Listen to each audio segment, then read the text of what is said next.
Ma riche grand-mère m'a vu avec ma fille de 6 ans dans un foyer familial. Elle a demandé, « Pourquoi n'habites-tu pas dans ta maison de la rue aux Sornes ?» J'étais stupéfaite. Quelle maison? 3 jours plus tard, je suis arrivé à une réunion de famille, et mes parents ont blêmi. Ma riche grand-mère m'a vu, moi et ma fille de 6 ans, dans un refuge familial. Elle a demandé, « Pourquoi n'habites-tu pas dans ta maison de la rue aux Sornes ?» J'étais stupéfaite. Quelle maison? 3 jours plus tard, je suis arrivé à un événement familial et mes parents ont blêmi. Si vous n'avez jamais essayé de préparer une enfant de 6 ans pour l'école tout en vivant dans un refuge familial, je peux résumer l'expérience pour vous. C'est comme gérer un petit aéroport, sauf que les passagers sont émotifs. La file de sécurité, c'est la honte, et vous faites tout ça avec une chaussette en moins. Ce matin-là, c'était la chaussette de Leia qui manquait. Maman chuchota-t-elle, de la façon dont les enfants le font quand ils essaient de vous empêcher de vous effondrer. C'est pas grave. Je peux porter des chaussettes différentes.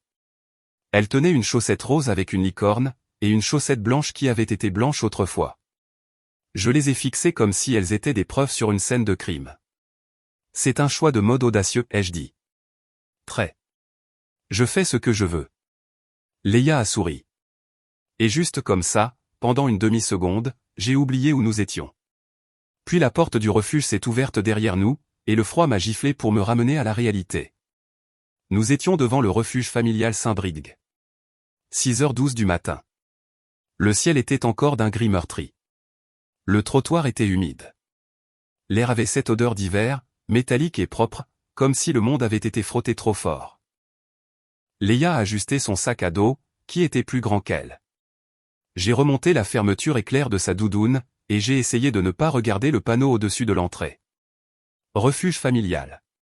Ce n'était même pas le mot refuge qui me touchait. C'était le mot famille. Comme si nous étions une catégorie. Comme si nous étions une étiquette sur une boîte. D'accord, dis-je, en forçant de la gaieté dans ma voix. Bus scolaire dans 5 minutes. Leia a hoché la tête. Elle était courageuse, d'une manière calme qui me rendait à la fois fier et coupable. Puis elle a demandé doucement, « Est-ce que je dois toujours dire mon adresse quand Madame Cole le demande ?» Mon estomac s'est serré. Je ne pense pas qu'elle demandera aujourd'hui, ai-je dit. Leia n'a pas insisté. Elle a juste baissé les yeux vers ses chaussures, puis m'a regardé à nouveau comme si elle mémorisait mon visage, comme si elle vérifiait que j'étais toujours moi. Maman, dit-elle. Est-ce qu'on va encore déménager? J'ai ouvert la bouche et rien n'est sorti. Et c'est à ce moment-là qu'une berline noire a glissé vers le trottoir, comme si elle était à sa place. Pas un taxi, pas un Uber, pas le genre de voiture qui s'arrêtait jamais devant Saint-Brieuc, à moins d'avoir pris un mauvais tournant et de le regretter. La porte s'est ouverte et une femme en est sortie, dans un manteau taillé sur mesure couleur de minuit. Evelyn Hart, ma grand-mère. Je ne l'avais pas vue depuis plus d'1 an. Je le savais parce que ma vie se mesurait en avant que tout s'effondre et après, et elle appartenait fermement à l'avant. Elle ressemblait exactement à ce qu'elle avait toujours été, composée, élégante, et légèrement terrifiante, pas d'une manière cruelle, mais d'une manière j'ai déjà mis fin à une dispute en salle de conseil en levant un seul sourcil. Son regard s'est posé sur moi d'abord, et j'ai vu de la reconnaissance, puis de la confusion, puis il s'est posé sur Leia. Quelque chose a changé sur son visage. Quelque chose de rapide et tranchant, comme une fissure dans du verre. Elle a levé les yeux vers le panneau au-dessus de l'entrée, et ensuite, elle a ramené son regard sur moi. Maya, dit-elle, et mon nom semblait étrange dans sa voix, comme si elle ne l'avait pas prononcé à voix haute depuis longtemps. Qu'est-ce que tu fais ici? Mon premier instinct a été de mentir, pas parce que je pensais qu'elle me jugerait, mais parce que je ne supportais pas d'être vu. Je vais bien, ai-je dit, ce qui est le mensonge par défaut des femmes épuisées partout. On va bien. C'est temporaire. Les yeux d'Evelyn ont glissé vers les chaussettes dépareillées de Leia, puis vers mes mains, rouges et sèches à cause de trop de gel hydroalcoolique, trop de froid, trop de vie. Sa voix est devenue plus calme. Maya, répéta-t-elle. Pourquoi n'habites-tu pas dans ta maison de la rue aux Sornes? Le monde a basculé. J'ai cligné des yeux vers elle. Ma quoi? Elle ne s'est pas répétée comme si elle pensait que j'étais stupide. Elle s'est répétée comme si elle pensait que je risquais de m'évanouir. La maison, dit-elle en articulant les mots. Rue aux Sornes. Mon cœur a commencé à battre si fort que je pouvais le sentir dans ma gorge. Quelle maison, m'entendis-je dire. Je n'ai pas de maison. Evelyne m'a fixé comme si j'avais parlé dans une autre langue. Je pouvais voir le calcul derrière ses yeux. Elle faisait défiler des chiffres dans sa tête. Des chronologies, des possibilités, des mensonges. Léa a tiré sur ma manche. Maman, chuchota TL. On a une maison? J'ai baissé les yeux vers elle. Ses yeux étaient grands, pleins d'un espoir qui faisait mal. J'ai avalé ma salive. Non, chérie, ai-je dit doucement. On n'en a pas. Le visage d'Evelyne est devenu très immobile, et quand ma grand-mère devenait immobile, cela signifiait généralement que quelque chose allait se briser. Elle s'est approchée, pas de moi, mais vers Léa. Elle s'est accroupie devant elle, ce qui était presque choquant. Evelyne Hart ne s'accroupissait pour personne. Elle s'asseyait sur des chaises qui coûtaient plus que mon revenu mensuel et obligeaient tout le monde à s'ajuster. Mais elle était là, s'abaissant à la hauteur de ma fille. « Tu es Léa, n'est-ce pas ?» demanda-t-elle. « Oui » chuchota Léa timidement. L'expression d'Evelyne s'est adoucie juste un peu. « C'est un beau prénom. » Puis ses yeux se sont levés vers les miens et sont redevenus tranchants. « Montez dans la voiture, dit-elle. J'ai cligné des yeux. « Grand-mère. » Montez dans la voiture, répéta-t-elle, et il n'y avait aucune place dans son ton pour la négociation. J'ai senti la chaleur monter à mon visage. Colère, embarras, soulagement, tout emmêlé. Evelyne a ouvert la porte arrière de la berline. J'ai hésité. Léa m'a regardé. Maman, dit-elle, petite et stable. C'est bon. Et le fait que ma fille de 6 ans me réconfortait fut la goutte d'eau. J'ai hoché la tête. D'accord. Léa a grimpé sur la banquette arrière en premier, serrant son sac à dos, et je me suis glissé à côté d'elle, m'attendant encore à moitié à ce que quelqu'un me tape sur l'épaule pour me dire que c'était un malentendu. Dès que la porte s'est fermée, le silence à l'intérieur a semblé coûteux. Evelyne n'a pas démarré tout de suite. Elle est juste restée assise là, les deux mains posées légèrement sur le volant, regardant droit devant. Puis elle a parlé très calmement. D'ici ce soir, dit-elle, je saurai qui a fait ça. Mon estomac s'est retourné. Elle a tourné la tête pour me regarder.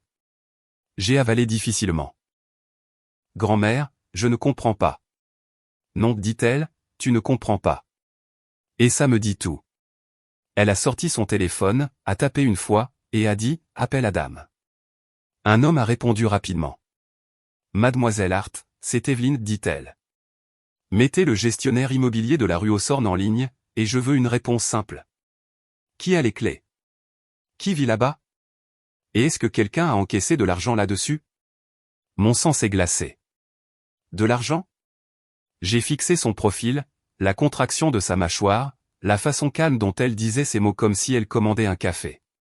Et j'ai réalisé que je n'étais pas juste embarrassé. Je me tenais au bord de quelque chose de bien plus sombre. Si vous m'aviez demandé 6 mois plus tôt si je pensais que je vivrais un jour dans un refuge avec ma fille, j'aurais ri. Pas parce que je pensais que ça ne pouvait pas arriver, mais parce que je pensais que ça ne pouvait pas m'arriver à moi. C'est un genre d'arrogance dangereux, soit dit en passant. Ça ne vous protège pas. Ça rend juste la chute plus bruyante. 6 mois plus tôt, je travaillais encore comme aide-soignante au centre médical Saint-Jude. Des gardes de 12 heures, des sonnettes d'appel qui s'allumaient comme une machine à sous, des gens qui me demandaient des choses que je n'avais pas. Du temps, des réponses, des miracles. J'étais épuisé, mais je survivais. Et puis j'ai emménagé chez mes parents.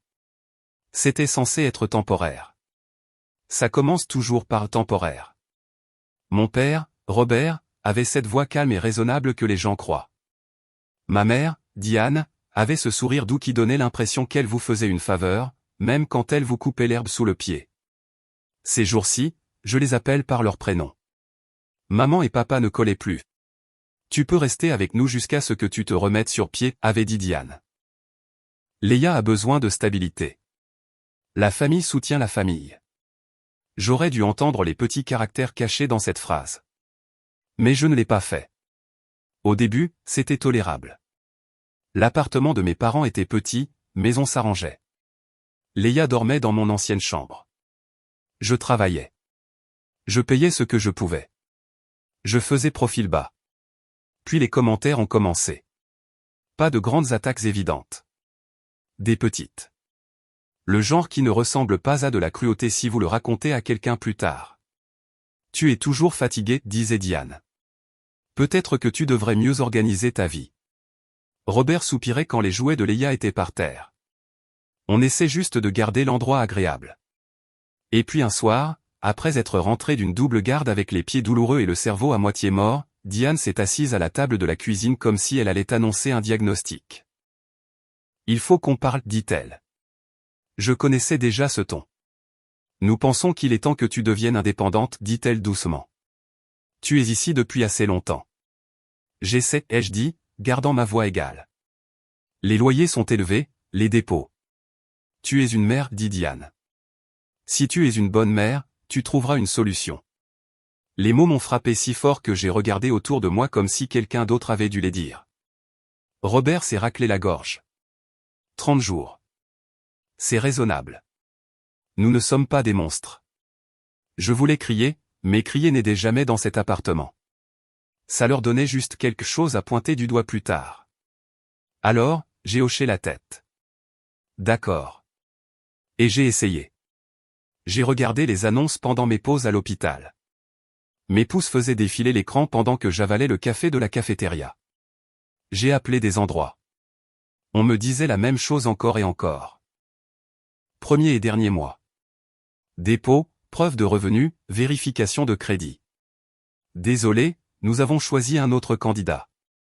Chaque jour, j'avais l'impression de courir en montée avec Leia sur mon dos.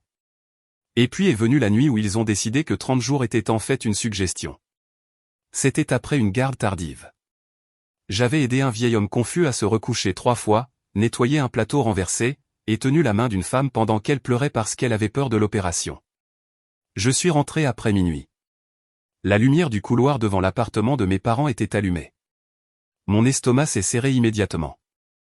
2 cartons étaient posés devant la porte. Mes cartons. Je les ai fixés pendant une longue seconde, comme si mon cerveau refusait d'accepter la forme de ce que je voyais. Puis j'ai essayé la poignée de porte. Verrouillée. J'ai frappé. Silence. J'ai frappé encore plus fort. Finalement, la porte s'est entrebâillée. Le visage de Diane est apparu, calme, comme si c'était un mardi normal. Tu dois baisser la voix, chuchota-t-elle sèchement. Les voisins. Pourquoi mes affaires sont dehors, ai-je demandé. La voix de Robert est venue de derrière elle, ennuyée. On te l'a dit, Maya. Indépendance. Ça ne fait pas 30 jours, ai-je dit, ma voix tremblante. L'expression de Diane s'est durcie juste un peu. Les plans changent. J'ai jeté un coup d'œil par-dessus son épaule vers l'entrée. Leia était recroquevillée sur le sol juste à côté du porte-chaussures, sa petite veste pliée sous sa tête comme un oreiller, à moitié endormie, chaussures encore aux pieds, comme s'il l'avait mise là des heures plus tôt pour que je puisse la ramasser et disparaître sans réveiller tout l'appartement. Où est-ce qu'on est censé aller, ai-je sifflé. Le sourire de Diane est revenu, mince et satisfait. Tu trouveras une solution. Tu le fais toujours. Et puis, comme si elle me faisait une faveur, elle a ajouté, ne fais pas de scène. Je suis resté là avec mes cartons dans le couloir, l'air bourdonnant dans mes oreilles. Je suis entré juste assez longtemps pour m'accroupir et glisser mes bras sous Leia. Elle a fait un petit bruit endormi et a automatiquement enroulé ses bras autour de mon cou. Alors que je reculais dans le couloir, la main de Diane était déjà sur la porte. La porte s'est fermée. Leia a remué. Maman, marmonna-t-elle. C'est bon, ai-je menti automatiquement. On fait une soirée pyjama. J'ai fourré les cartons dans ma voiture et j'ai conduit. Je ne me souviens pas de la majeure partie de cette nuit-là. Je me souviens des lampadaires. Je me souviens de la façon dont mes mains tremblaient sur le volant. Je me souviens d'être assise dans la voiture avec Leia endormie en travers de la banquette arrière, son petit corps recroquevillé comme un point d'interrogation. Je me souviens avoir pensé encore et encore, comment est-ce arrivé? Le lendemain, j'ai essayé d'arranger ça parce que c'est ce que je fais. Je répare les choses. J'essuie les dégâts. Je soulève les gens qui ne peuvent pas se soulever eux-mêmes. J'ai appelé Diane. Elle n'a pas répondu. J'ai appelé Robert.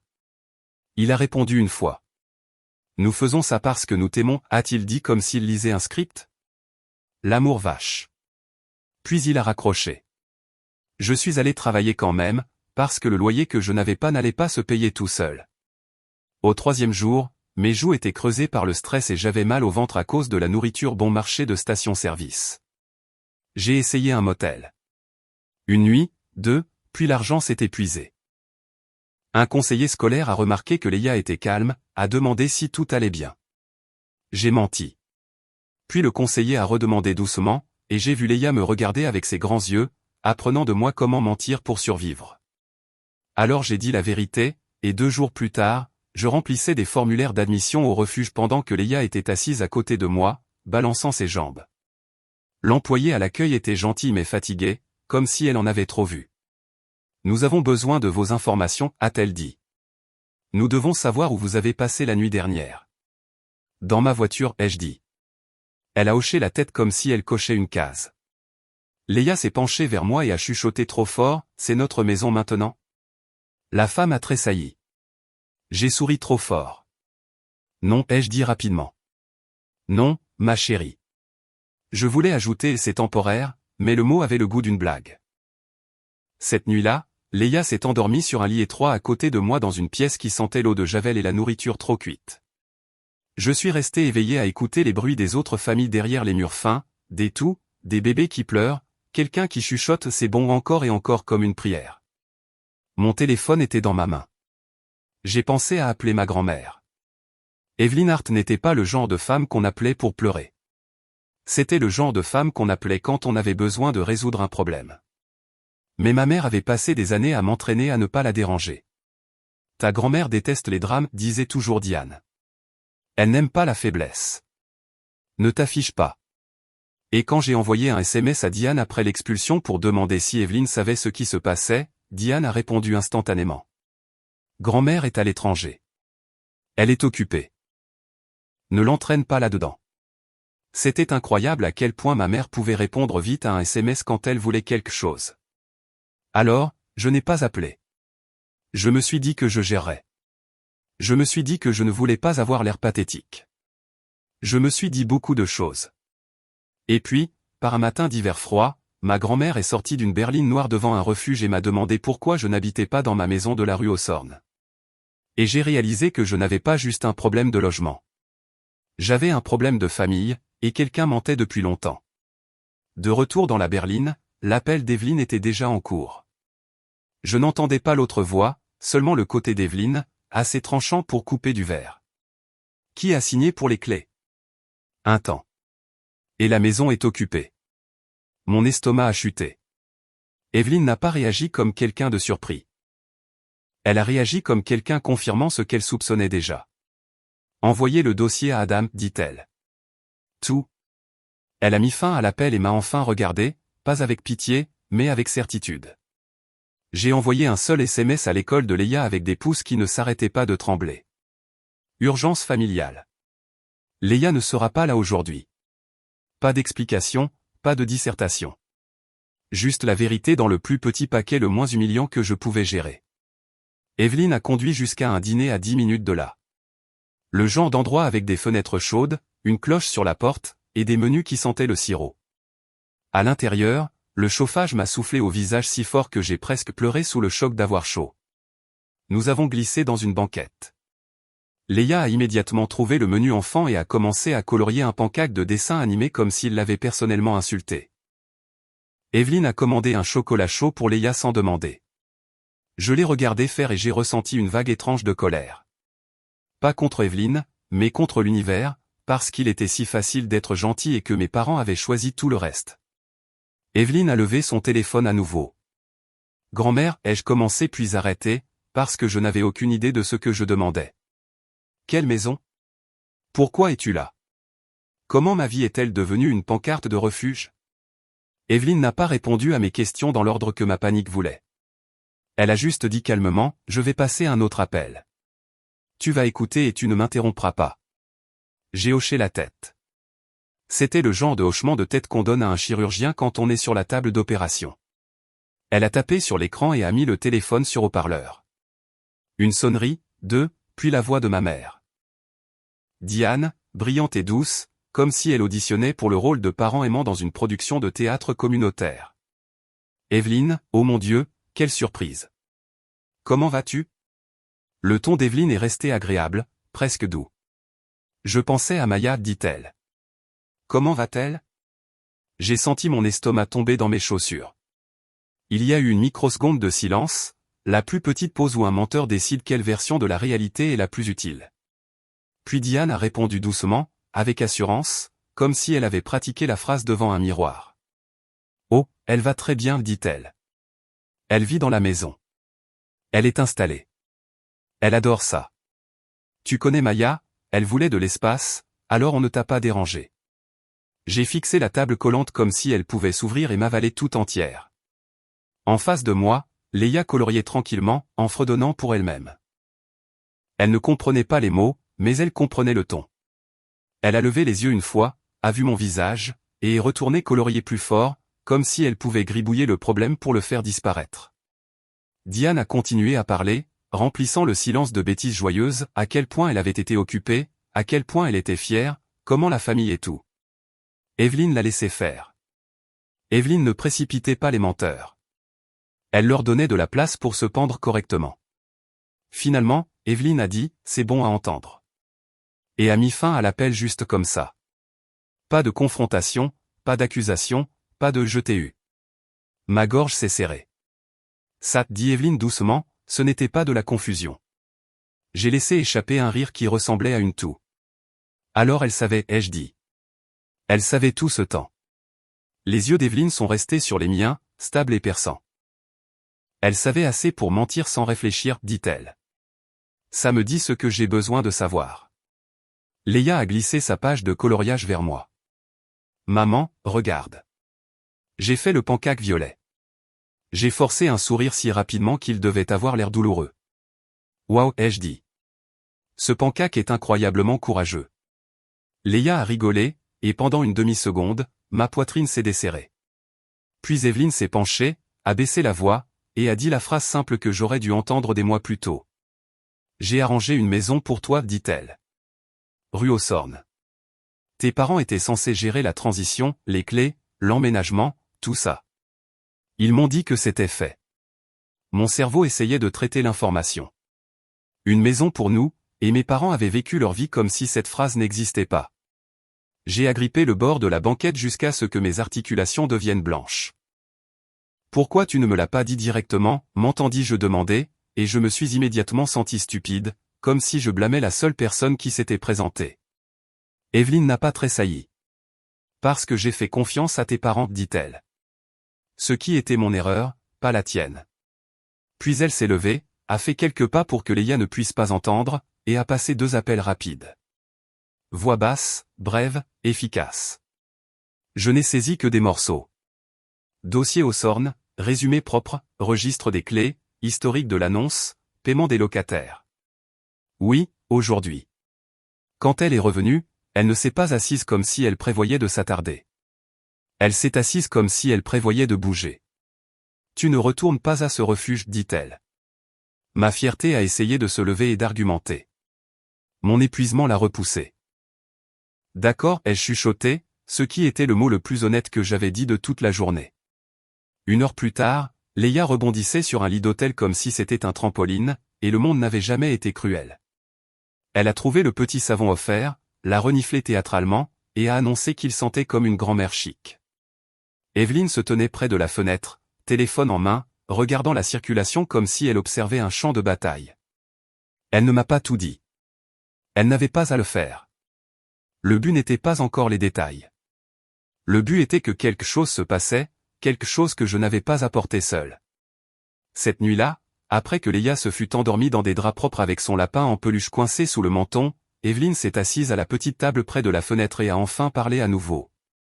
Tes parents organisent un événement, dit-elle. Important pour eux, une salle, des proches, des discours, toute la performance. Mon estomac s'est serré. Quand? Le regard d'Evelyne est resté sur les lumières de la ville. Bientôt, dit-elle. Et nous y serons. Elle n'a pas dit ça comme une menace. Elle a dit ça comme une décision déjà prise. 3 jours plus tard, je me tenais dans la salle de bain de l'hôtel en me fixant dans le miroir. Je ressemblais à une version de moi qui avait été passée à la machine à laver et étendue pour sécher dans une tempête. Evelyne avait insisté pour que j'achète une robe. Pas une chère, juste une propre, une simple. Tu n'as pas besoin d'une armure, avait-elle dit. Tu as besoin de dignité. Je n'étais pas sûr que la dignité vienne en polyester, mais j'appréciais le sentiment. Leia portait une petite robe bleue et des collants. Elle a tournoyé une fois dans la chambre d'hôtel et a dit « Je ressemble à une princesse ». Oui, c'est vrai, ai-je dit, et ma gorge s'est serrée. Pendant le trajet, mon estomac se tordait si fort que je pensais que j'allais vomir. Et si je me fige, ai-je demandé doucement. Evelyne ne m'a pas regardé. Alors je parlerai. Et s'ils nient tout? Ils le feront, dit Evelyne. Et si tout le monde pense que je suis? Je me suis arrêté parce que je n'avais même pas de mots pour ça. Evelyne m'a jeté un coup d'œil alors, son regard perçant mais stable. Maya, dit-elle. Tu as survécu à pire qu'une pièce remplie de menteurs. La voiture s'est arrêtée devant un lieu que je n'aurais jamais choisi de ma vie. Un de ces espaces événementiels d'hôtel avec un éclairage doux et des sourires durs. Le panneau à l'entrée disait « Dîner de la famille Hart Collins ». Bien sûr. Ma mère adorait un événement, pas parce qu'elle aimait les gens, mais parce qu'elle aimait les témoins. À l'intérieur, il y avait des parents que je n'avais pas vus depuis des mois, des tantes, des oncles, des cousins, des gens avec des opinions et des plats mijotés, sauf que les plats mijotés avaient été remplacés par des hors-d'œuvre traiteurs servis sur des plateaux comme de minuscules pots de vin comestibles. Au fond de la salle, il y avait un écran de projection installé et un microphone, parce que ma mère ne pouvait pas servir un dîner sans servir aussi un récit. Avant que nous entrions, Evelyne s'est arrêtée à une porte latérale et a parlé brièvement à un membre du personnel.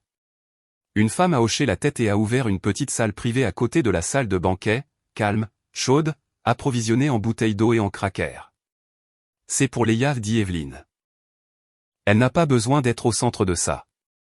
Leia a fait un pas prudent dans la pièce, puis a levé les yeux vers Evelyne sérieusement. Est-ce que j'aurai des snacks? Oui, dit Evelyne. Des bons. Leia a accepté cela comme si c'était juridiquement contraignant. Une assistante de confiance est restée avec elle. Leia m'a fait signe, complètement inconsciente qu'elle était protégée de l'apocalypse familiale. Puis Evelyne m'a regardé. Tu entres en premier, dit-elle. Je savais ce qu'elle faisait. Les laisser me voir avant de la voir, elle. Les laisser paniquer en silence. Je suis entré seul dans la salle de banquet. Le bavardage s'est adouci, puis a repris de la façon dont les gens le font quand ils sentent quelque chose, mais ne veulent pas être les premiers à le reconnaître. Puis Diane m'a vu. Son sourire est apparu automatiquement, puis a bugué comme une mauvaise connexion Wi-Fi. Ses yeux ont parcouru ma robe, ma posture, le fait que je ne portais plus je me noie sur mon visage. Ses mains se sont légèrement resserrées autour de son verre de vin. Robert l'a remarqué une seconde plus tard, son rire est mort à mi-chemin, sa mâchoire s'est serrée comme s'il mordait dans une pensée. Aucun d'eux n'a bougé vers moi. Ils n'ont pas demandé où j'avais été. Ils n'ont pas demandé comment allait Leia. Ils ont fait ce que les gens font quand ils essaient de calculer le danger. Ils ont souri et attendu.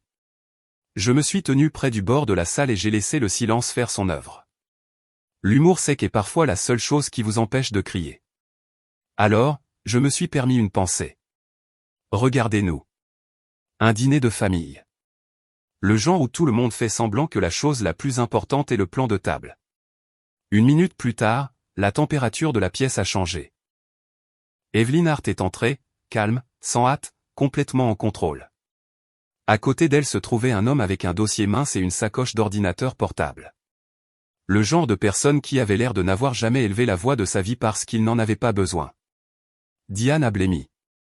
Pas un beau, tu m'as surprise blêmi. Plutôt un je viens de réaliser que tout mon plan a un trou dedans blêmi. Robert a redressé les épaules de la façon dont il le faisait quand il voulait avoir l'air de la victime avant même que quiconque ne l'ait accusé de quoi que ce soit. Evelyne a fait un signe de tête à quelques parents comme si elle assistait simplement à un dîner. Puis elle a regardé ma mère. Diane, dit Evelyne légèrement. Avant que nous mangions, j'aimerais éclaircir quelque chose que tu m'as dit.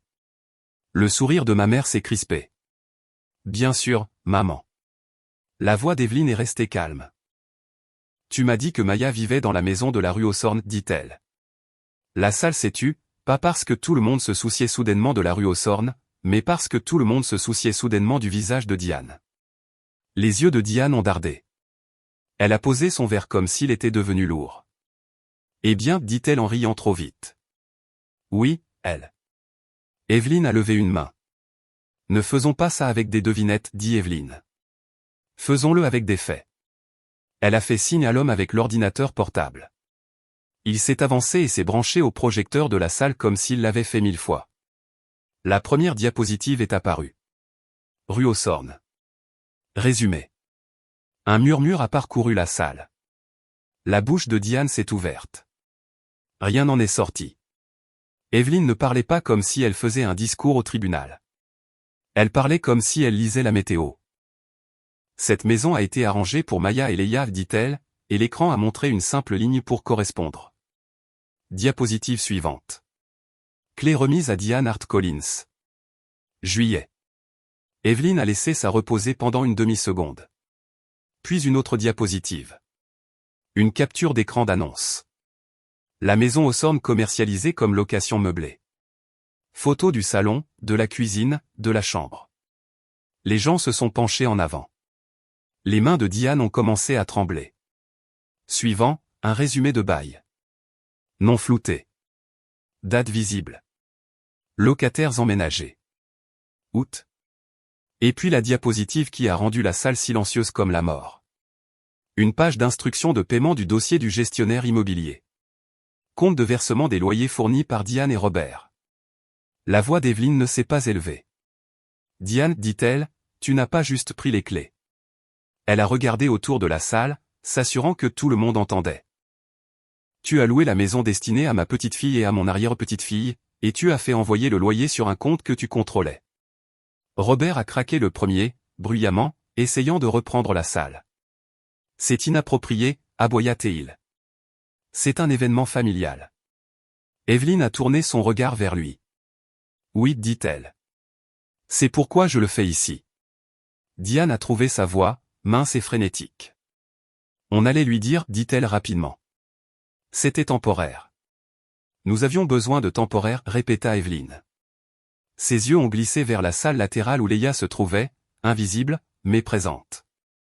Vous avez déplacé une enfant, dit Evelyne, et la salle s'est immobilisée. Elle a fait une pause juste assez longue, puis a fini la phrase. Pour le profit. Quelqu'un a halté. Quelqu'un a chuchoté, tu plaisantes. Diane a commencé à pleurer. De vraies larmes cette fois. Nous avions des dettes, sanglota-t-elle. Tu ne comprends pas. L'expression d'Evelyne n'a pas changé. Je comprends assez, dit-elle. Et j'ai fini de financer vos choix. Elle s'est tournée légèrement pour que tout le monde puisse entendre et a dit simplement, à partir de maintenant, Diane et Robert ne reçoivent plus rien de moi. Plus d'aide, plus de virements, pas d'héritage. Le visage de Robert s'est tordu. Tu ne peux pas. Je peux, dit Evelyne. Et je l'ai déjà fait. L'homme avec le dossier s'est avancé, calme. Diane Collins. Robert Collins, dit-il poliment. Ces documents sont pour vous. Un officier en uniforme se tenait à proximité. Pas dramatique, pas agressif, juste présent. Parce qu'Evelyne ne jouait pas avec des scènes comme ça. Diane a fixé les papiers comme s'ils étaient radioactifs. Robert les a pris avec des mains tremblantes, puis a regardé autour de la salle et a finalement compris la pire partie. Ce n'était plus une bagarre. C'était une réputation qui s'effondrait en public. La voix d'Evelyne est restée égale. Vous ne contacterez pas Maya, dit-elle. Vous coopérerez et vous répondrez de ce que vous avez fait. Diane s'est tournée vers moi alors, les yeux sauvages. Maya, supplia-t-elle. Dis-lui d'arrêter. Nous sommes une famille. Quelque chose en moi est devenu froid et clair. Vous auriez dû vous en souvenir, ai-je dit doucement. Avant de faire un business avec le foyer de ma fille. Le visage de Diane s'est effondré. Je ne ressentais pas exactement de la joie. Je ressentais du soulagement. Le soulagement que la vérité soit enfin dite à voix haute. Le soulagement de ne pas être folle. Le soulagement que Leia n'aurait jamais à apprendre à sourire à travers l'humiliation comme je l'avais fait. Je ne suis pas resté pour la suite. Je suis sorti de la salle de banquet, j'ai descendu le couloir et j'ai ouvert la porte de la salle privée. Léa a levé les yeux, les joues pleines de craquers. Maman, on a fini? Je me suis accroupi et je l'ai serrée si fort qu'elle a couiné. Ouais, ai-je chuchoté. On a fini. Elle s'est reculée et a regardé mon visage attentivement, comme si elle vérifiait s'il y avait des orages. Puis elle a demandé doucement, est-ce qu'on peut rentrer à la maison? J'ai avalé difficilement. Oui, ai-je dit. On peut. Evelyne nous a rejointes dans le couloir. Elle n'a pas regardé en arrière vers la salle. Elle n'en avait pas besoin. Dans la voiture, Léa s'est appuyée contre mon épaule et s'est endormie. J'ai fixé le paysage par la fenêtre, les mains tremblantes. Grand-mère, ai-je chuchoté. Qu'est-ce qui se passe maintenant? Evelyne n'a pas quitté la route des yeux. Maintenant, dit-elle, nous reprenons ce qui t'était destiné. 6 mois plus tard, notre vie est ennuyeuse, de la meilleure des façons. Nous vivons rue aux Sornes maintenant. Léa a sa propre chambre, ses propres rideaux, et une galerie d'art tordue de dessins scotchés au mur.